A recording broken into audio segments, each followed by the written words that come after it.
Alright, Secret DIY here. Today on this Fan Dabby Dozy episode, we're going to be looking into my front room renovation that I'm in the middle of doing.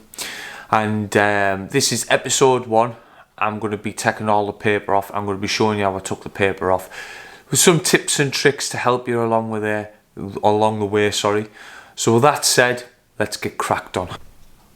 So I have a log burning stove. So I started off by visqueen and all that. Well, not visqueen, I had bags. I bagged it all up, made sure it was all sorted, because the water, I'm going to be spraying it all down. I don't want any water going onto that.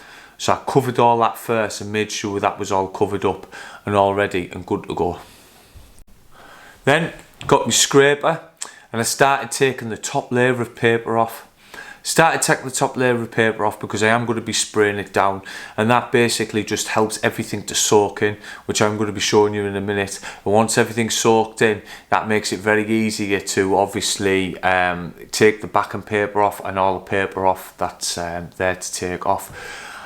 But if you leave the front on, it'll take ages and ages and ages for it to penetrate through, because it is like a waterproof. It was a Laura Ashley, and it's like got like a waterproof front on it, and that will stop it, so you can clean it down and stuff like that for the future. So that will stop it from, obviously, the water from penetrating through. Also, cleaning up along the way as I go, making sure I keep everything clean and tidy. The reason being is it's just less mess later on, and then you could just get on with hoovering basically. So to get the paper off, I actually used the spray, and I just bought it from Tool Station. It cost me about, I think it was about 15 quid, and this is what it looks like. Just a pump action spray.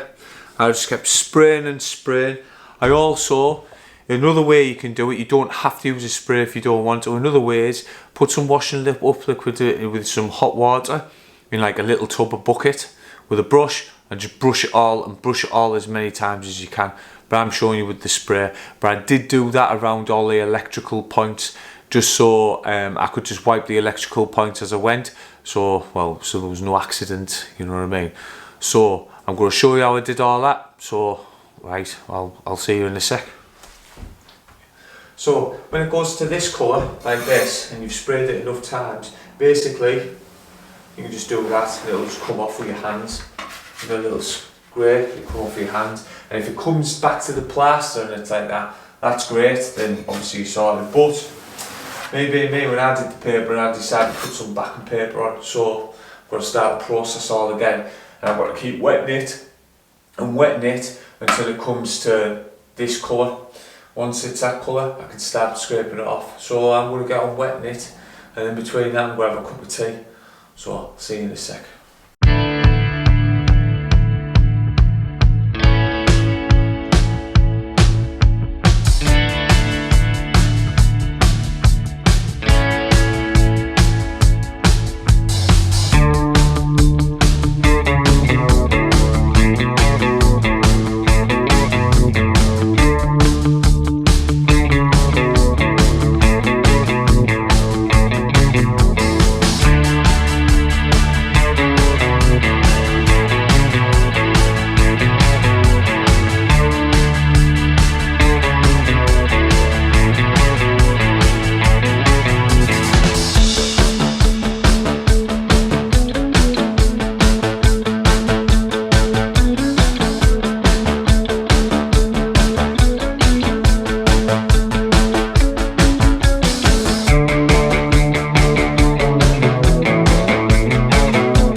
There we go, at last, all finished. So it's all lovely, cleaned, everything's been spotless, apart from that little bit there. But apart from that, it's absolutely lovely. So this is ready to decorate now. If you were going to decorate, and you'd be able to do it ready for plastering, or obviously if you were line and paper it, or just fill it and paint it. That's up to you. Well, I've got a ceiling to take down now, so that's going to be it for our next exciting episode. But until then, thanks very much for watching. I hope to see you in the next one. And please, if you find it in your heart, subscribe. Thanks. See ya.